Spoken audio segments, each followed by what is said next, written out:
Some in Sedgwick County say it's worth operating by a different clock. And $3 billion tax dollars gone with nothing to show for it.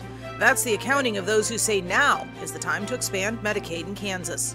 Plus, Kansas' incoming governor says the state is in worse financial shape than she thought. Can she fix it? That's what we're talking about right now on Kansas Week.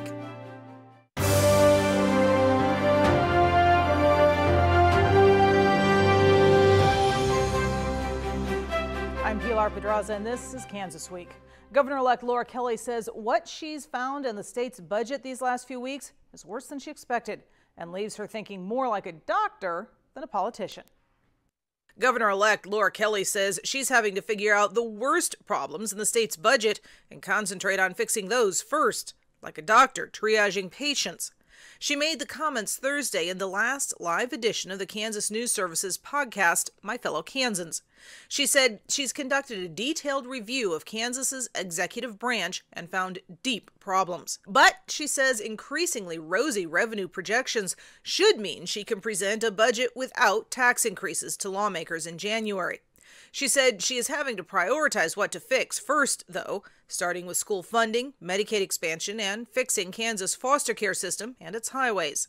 She said some of the changes she wants to make should help struggling rural communities, adding, quote, when you underfund the schools and they have to close, when you don't expand Medicaid and your rural hospitals close or are on the brink of it, the impact on the economy is huge. Well, there's lots to dig into there. Here to help me do that this week, Diane Leffler with the Wichita Eagle and Dr. Russell Arvin Fox, political scientist from Friends University. Thank you, gentlemen, both. Sure. And let's dig right in. Kansas in bad shape. I know certainly you and I have done a number of stories over the last several years of the various problems Kansas has had financially and the result of a lack of funds. I've been writing that story ever since I got here, and I've not been here a short time. I mean, I've been here 21 years. I do think, though, that she's probably inheriting a better budget than the governors before her. You know, so it's, you know, with the, like you said, the tax, with the increase in tax income since the Brownback tax experiment came to an end. So I think at least she's got a chance.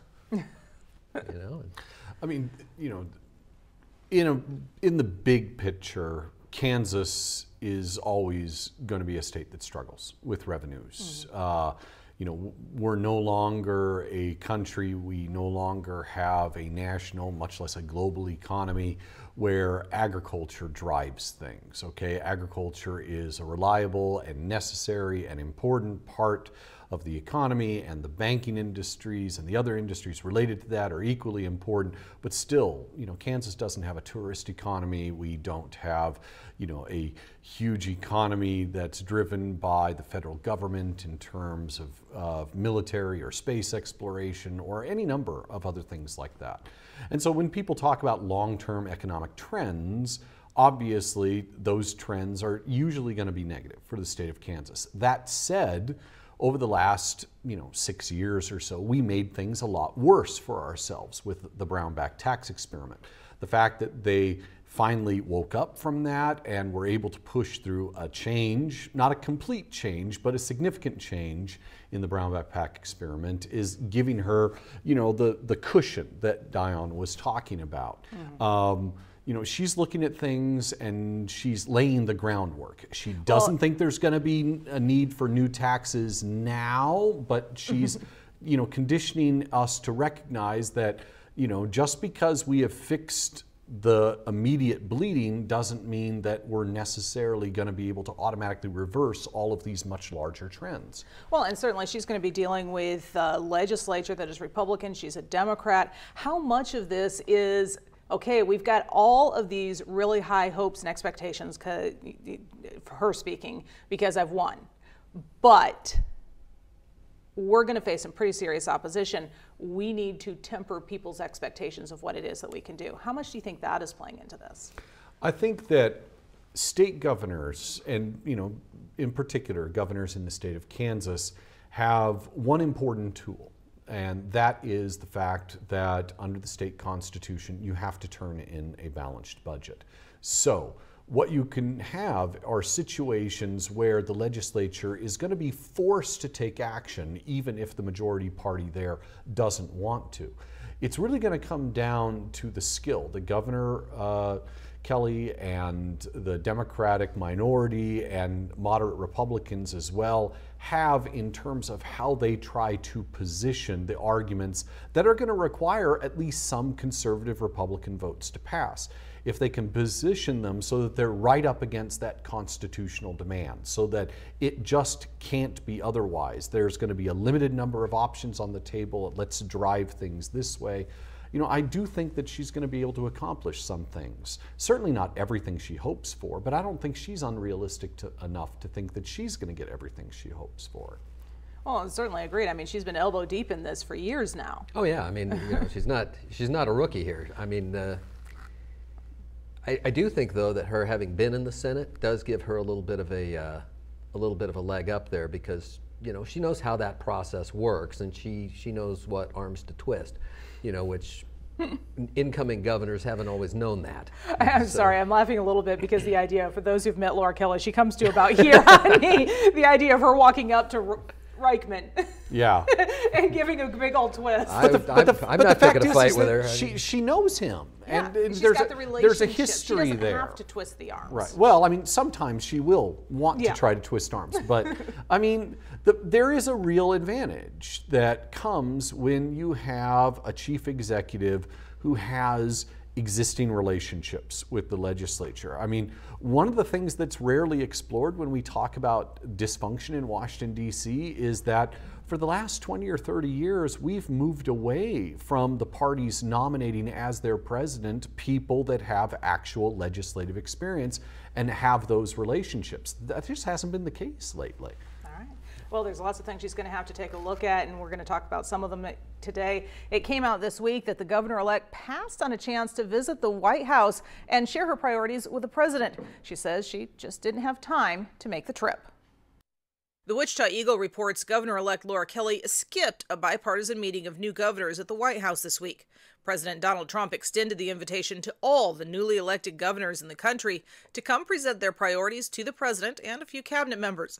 Kelly declined, her team telling the Eagle she was too busy focusing on the transition to office and putting together a state budget. Remember, the president came to Kansas and sent the vice president as well to campaign for Kelly's opponent in the governor's race.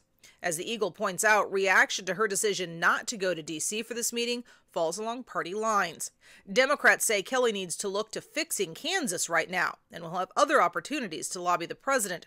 Republicans say she should have gone and lost out on a prime opportunity to make Kansans' voices heard at the highest levels. And no surprise that response to this is on the political level, depending on which party you're in.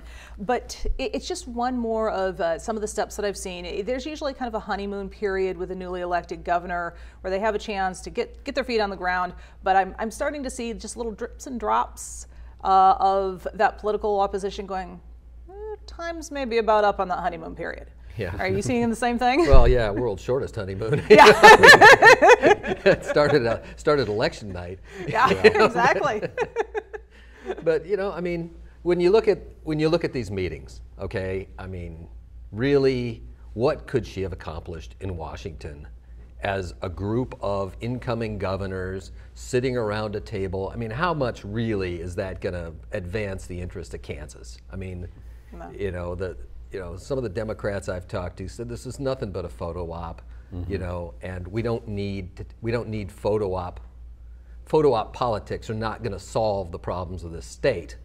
And, you know, I mean, really, if this was a sit-down, face-to-face kind of meeting, you know, then I'd say, yeah, it was probably worth going. But, you know, it was sort of it almost was like when they invite the team that wins the World Series to come to the White House. Dion is exactly right. I mean, this sort of meeting, let's invite the newly elected governors. Let's invite these people. Let's invite those people. I mean, it's probably somewhat more substantive than maybe meeting the winning Super Bowl team, but not a whole lot more substantive. Kelly was not alone here. There were 8 other newly elected Democratic governors that also said, yeah, we're taking a pass. We're busy. We've got other things to do. We got more important priorities. I mean, this is just the story for the moment. And as you point out, probably the only really significant thing about it is that it gives us an insight into how firm conservative Republican opposition to Governor Kelly is going to be versus, how much honeymoon slack they're going to be cutting her, which is probably almost none. Well, I know from the folks I've talked with up at the State House, they're already expecting some pretty serious pushback once the session starts. Oh, absolutely. And then, I mean, that's not unusual here. No. I mean, we've always had that. I mean, Sebelius faced it, Parkinson faced it. When you have one party, when you have basically one party rule in your legislature, and you have a governor from the different party, yeah, it's just not it's not a recipe for a lot of good feelings. Though, to be fair, the Republican Party that Kelly, as a Democrat, is going to be confronting is somewhat different than the Republican Party that newly elected Democratic Governor Sebelius encountered. Brownback really did change the makeup of the Kansas Republican Party. And so, yeah, that maybe will be making things even harder for her than it was for the last time we had a Democratic governor. Well, and one of those things that may be making harder for her is one of her priorities, which is Medicaid expansion. Now, one Kansas group says by its calculation, Kansas has lost $3 billion in federal taxes without getting any return services from them because it still hasn't expanded Medicaid. With Governor Kelly on the way into office, both sides are gearing up for a renewed battle. We have now turned away $3 billion in federal matching money that would have gone toward expanding the current Medicaid program. Bruce Witt with Via Christi has spent much of the last few years fighting to get lawmakers to approve Medicaid expansion in Kansas. The Affordable Care Act, better known as Obamacare, required states to offer Medicaid to more people. In return, the federal government would cover 90% of those costs. Kansas was one of several states that didn't expand coverage, leaving an estimated 150,000 Kansans making too much money to qualify for Medicaid and too little to buy insurance on the healthcare marketplace. They are the working poor. The Alliance for a Healthy Kansas says taxpayers have now sent more than $3 billion to the federal government for Medicaid expansion without getting any return benefits. But some lawmakers say expanding Medicaid in Kansas would be too expensive. House Majority Leader Dan Hawkins told me the cost will be more than $30 million the first year. And if Kansas experienced what other states have experienced, it could be approaching $100 million in the first full year. We actually believe that there would be a lot of savings in other parts of the state budget that would offset the state's cost. Such as the federal government paying a higher percentage for those already on Medicaid and offering higher rebates on prescriptions. Not to mention the expected decrease in emergency room visits due to better preventive health care. Often when we see these folks, they're in our emergency room in a very critical state health-wise, so we're spending much larger amounts of money to treat those folks. Well, and I know as I speak with lawmakers about this, conservatives in particular have very much towed the line that Representative Dan Hawkins presented to me in that story, that it's going to cost us more than it would save us to expand. And yet they passed it. It was vetoed by Brownback. And they came this close to overriding the veto. Lawmakers that I've spoken with, Democrats, have told me that they fully expect that they've got enough votes if they can get it to the floor. And talking about that pushback, getting it to the floor is going to be an issue. Right, because they know that. They know that the votes actually do exist amongst the Democrats and the moderate Republicans, and even a few conservative Republicans that are facing some particular pressures, like in rural districts that are really concerned about hospitals being able to stay open. Governor Kelly has, said on the record that she trusts that it'll be different this time around simply because she won't veto it. And so there won't be the question of the overturn. Now, as for the $3 billion and as for the amounts that are being thrown around, obviously there's dozens of different ways in which you can run the numbers. And I'm not dismissing anybody's claims. I'm just saying, you know, I'm not an expert on those things. Agreed. That's why I source it. Right. Fair enough. I mean, what we do have is 37 states that have agreed to Medicaid expansion. The latest one is our neighbor to the north, Nebraska. So in the 2018 elections, you know, a referendum was passed by a popular majority of voters requiring the state to either expand Medicaid or, you know, set up some sort of waiver program. And so, you know, the fact that we're, you know, multiple years into it and there have been political changes in some of these states and you haven't seen any of the states that have taken Medicaid expansion going back on it, that leads me to think that whatever the actual numbers are, they're not nearly as bad as, say, Representative Hawkins makes them out to be. And that kind of was going to be the point I was going to bring up, is that nobody's tried to back out of it once they have expanded. No, and you know, one thing that we tend to forget in this is we talk a lot about dollars, but I'd like to talk about people for just a moment, because I have a friend who is in this situation right now. He has cancer. He had a lower level job. He drove cars back and forth for car dealerships. And they told him no chemo. And you know, when you see those situations, you know, where's the fairness in this? That if you are so, you know, if you are so desperate, you know, if you're so poor and you don't work, that you'll be covered. And if you're wealthy enough to at least qualify for subsidized coverage on the exchange, you will be covered. Well, what about those people? What about those working poor people who are doing the thing that we told them to do, which was get a job, and then we tell them no health care for you? No. And you know, to me, that's the real bottom line of this issue. Frankly, you want to hear the nuclear option here. If you look at the original legislation that placed this in the hands of the legislature, the federal government, when they handed this down, they made this governor's option. And it was Brownback who sent it to the legislature and said, pass a law so that I don't have to make this decision. So there is an option where Kelly could take it back and say, no, I'm dealing with it now. I would say that she could, because even under the state law that they passed, it says once the legislature enacts this, and the legislature did enact it, you know. So it was a shall not until after sort of language. So I don't know that his veto matters one way or the other. Okay, interesting point of view there. We'll have to see what happens. Moving on, all that personal data you give the state when renewing your driver's license online, turns out through a technicality, you could be agreeing to store it in another country against Kansas law. Kansas contract with a tech company, Payit, that runs the online renewal websites for your licenses, registrations, and K-tags, says it must keep all data collected, your data, in a server in the United States. But when you renew online, you have to accept the terms of agreement, which clearly state, by using and providing information to us through the site or service, you agree and consent to the transfer, storage, and processing of your information to any such country in order to provide the site and service. Payit says that's a standard agreement across the industry and that it currently does not do any business outside the U.S. The company has had problems before. Shortly after launching its vehicle registration app, personal registration information was temporarily visible to all. And outside of the fact that, okay, I'm going to show my age a little bit, I feel uncomfortable sharing a lot of my personal information online like that.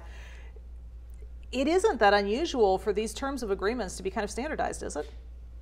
I mean, I would guess not. I've never really made a study of the industry, but I mean, it seems like fairly straightforward corporate boilerplate. I actually want to try to understand the story a little bit better. I mean, there is no allegation that Payit is actually currently storing any information overseas. No, just that because of the terms of agreement, it could if it chose to.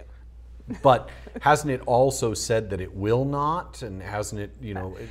Its contract with the state says that it won't. Right. So but it's its not contract with the user says that we can if we want to.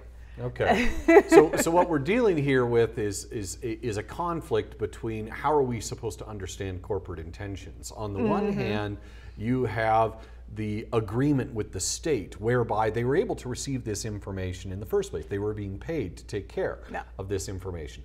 On the other hand, that information is in fact a whole lot of individual contracts, as it were, because you know, we're the ones that are actually providing the information, and their agreement with us is that they could store it outside the United States. So, I mean, it strikes me as just kind of one of these weird situations that you have when you're dealing with a multinational corporation.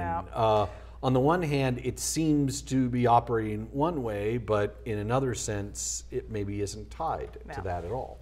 Yeah, I think probably one of those issues where things have just kind of fallen through the cracks. People weren't paying attention. Oh, this will work. Slap it in there. Oh, maybe it doesn't work. Right. One of those things, as Senator Estes was telling me, yeah, we try it in the Senate. If it doesn't work, we come back the next year and fix it. I'm not sure how you ensure that the data stays here anyway, to tell you the truth. I mean, this data, you don't. Once you've given it, you have no way of telling. I mean, data bounces all over the data bounces all over the globe and back. So you know, I'm not sure exactly how you can say, okay, we're just going to keep it here. What's the specific concern about it being stored outside the United States? I mean, is it just kind of a general concern about national sovereignty? Is it this feeling that other countries will have? Concerns about hacking, concerns about different laws as far as what is private and what isn't private, and what they can keep and what they can do with it. Okay. You know, once you move it from the United States, all of those laws change, and who knows what's going to go on. But we're going to have to wait and see what happens there because we've got other things to talk about. Okay. It's a case that has many of you talking. An Oklahoma grandmother facing charges for leaving her 17-year-old disabled grandson at a Kansas rest stop. Local advocacy groups say that should never happen. And here in Kansas, there are plenty of options for help. Families just need to know where to ask for it. KSN News' Sarah Berlinger explains. It's a picture that went viral across Kansas. Shared by the Greenwood County Sheriff's Office, it showed a young man who authorities stated was autistic and found near a rest area. In time, he was identified as being from Oklahoma, and his grandmother is now facing child neglect charges. Experts say what happened to this teen is something they work to prevent. We work in those kinds of situations, you know, where we get those calls, and you want to reach out and say, why didn't you call me? Another expert says their goal is to help those who feel like the responsibility of caregiving is too much. For families to reach the point where, in their mind, their best option is to abandon their loved one, that's a terrible place to be. And we never want to see that. The assistant director of the Sedgwick County Developmental Disability Organization encourages families to see if their loved one with a disability is eligible for services. There is about an 8-year wait for services funded through the Medicaid waiver. However, we have other resources. They could connect you to sleep cycle support and medical alert rentals that have private pay options and help with grants to cover costs. The agency also coordinates with the Independent Living Resource Center. Staff work to find people with disabilities housing. The executive director believes people don't always feel comfortable reaching out. They feel as though, you know, it's a failure, or maybe how they've been taking care of that person wasn't the way they should have been, and they don't want anyone to know that. Their message is short and simple. Always feel like you can ask for help. And a thank you to KSN News for sharing that story from Sarah Berlinger with us. As we look at this, this is one of the issues that we raised when the gentleman was first found, are the concerns about the supports that are there. This group says the supports are there. We just need people to ask for them. Getting people to ask can kind of be the biggest haul in some of these cases. Well, you know, I mean, there's 8 years worth of people asking. No. You know, I mean, how do you fix that? And that's the real question, and it's always been the question with developmental disability services in the state. I mean, you keep them in high school until they're 21 so that they can, you know, continue to get services, and then there's this gap where they lose the skills that they've gained, and sometimes, you know, for people it just gets to be too much. They can't, you know, they can't handle it. I mean, you know, when you're dealing with people with physical disabilities, you know, they're going to die fairly young generally. Yeah. When you're dealing with people with developmental disabilities, they're going to outlive their parents, and we need a system that understands that and takes care of that. And that may be something that we see some changes, we may not. In the next legislative session, we'll have to find out. Well, we're coming to the end of the show, so let's talk about time. I don't think I've ever met anyone who didn't complain about the time change every year, twice a year, and many, myself included, have longed for its end.